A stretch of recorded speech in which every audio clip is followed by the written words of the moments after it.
തൃശൂർ അതിരപ്പള്ളിയിൽ വീണ്ടും കാട്ടാനാക്രമണം ഉണ്ടായിട്ടുണ്ട്. അതിരപ്പള്ളി എസ്റ്റേറ്റ് 17-ാം ബ്ലോക്കിലെ ശിവക്ഷേത്രത്തിനും തൊട്ടടുത്ത ലയങ്ങൾക്കും നേരെയാണ് കാട്ടാനാക്രമണം ഉണ്ടായത്.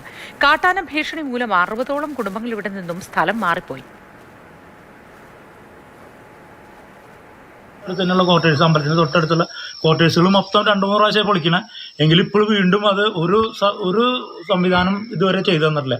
ഇതിന് എന്തായാലും ഒരു തീരുമാനം എടുത്തില്ലെങ്കിൽ, എന്തായാലും കടുത്തൊരു തീരുമാനം ഇതിലേക്ക് പോയില്ലെങ്കിൽ ഞങ്ങൾ എല്ലാവരുടെ പ്രശ്നങ്ങൾ തന്നെയായിരിക്കും. അത് എത്രയും പെട്ടെന്ന് ഇതിന് വേണ്ടപ്പെട്ട അധികാരികൾ ഇതിന് ബന്ധപ്പെട്ട് ചെയ്യണം എന്നുള്ളത് എനിക്ക് പറയാനുള്ളൂ. അത്ര രോഷം കൊണ്ടിട്ടാണ് ഞങ്ങൾ പറയണത്. ഞങ്ങൾക്ക് ആകെയുള്ള ഒരു ആശ്രയമാരി ഉണ്ടായിരുന്ന ഇതുവരെ റോഡ് സൈഡിൽ കിടന്ന ഇങ്ങനത്തെ ഒരു സംവിധാനം വരെ ഇവരെ ഈ ഫോറസ്റ്റുകാരും മറ്റുള്ള കാര്യങ്ങളുണ്ടായിട്ട് ഒരു ഉപകാരമില്ല എന്ന് വെച്ചാൽ അവർ പിന്നെ എന്തിനാ RRT മറ്റൊരു അങ്ങനെ ഓരോ പല രീതിയിലുള്ള ആൾക്കാരുണ്ട്. പക്ഷെ ഒരു രാത്രി ഒരു സംവിധാനം ഇവർ ഇവിടെ നോക്കണ്ടേ.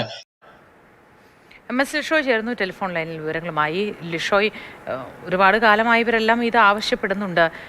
എല്ലാ ഭാഗത്തും ഈ വൈദ്യുത വേലികൾ ഇല്ലാത്തതാണോ ഇവരുടെ പ്രശ്നം?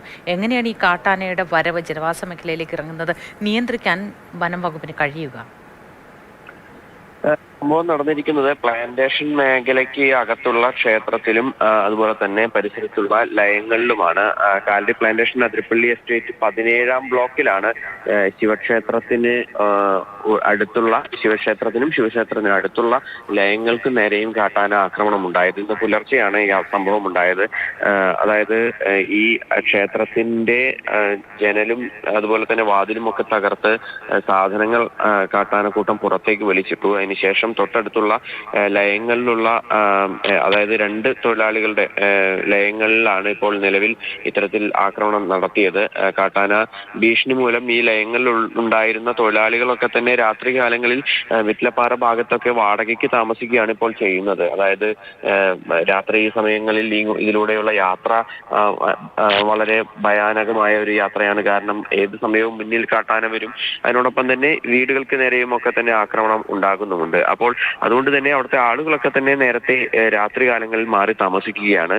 ചിലർ അവിടെ നിന്ന് ഏകദേശം 50ഓളം കുടുംബങ്ങൾ അവിടെ നിന്ന് മാറിപ്പോവുകയും സ്ഥിരമായി മാറിപ്പോവുകയും ചെയ്തിട്ടുണ്ട്. എന്തായാലും ഈ മേഖലയിൽ ഈ കാട്ടാനശല്യം രൂക്ഷമാണ്. ഇത് വനപ്രദേശത്തിനോട് ചേർന്നുള്ള പ്രദേശമാണ്. അതായത് വനം മേഖല കഴിഞ്ഞാൽ നേരെ പ്ലാന്റേഷൻ മേഖല, അതിനുശേഷം ചാലക്കുടി പുഴ, അതിനുശേഷം ഈ അതിരപ്പള്ളി ചാലക്കുടി പ്രധാന റോഡ്, അങ്ങനെയാണ് അതിൻ്റെ ഒരു ഭൂമിശാസ്ത്രം എന്ന് പറയുന്നത്. അപ്പോൾ ഈ കാടിനോട് ചേർന്നുള്ള പ്രദേശമായതിനാൽ തന്നെ കാട്ടാനകൾ സ്ഥിരമായി തോട്ടം മേഖലയിലേക്ക് എത്തുന്നു, എണ്ണപ്പന മറിച്ചിടുന്നു, അവ ഭക്ഷിക്കുന്നു.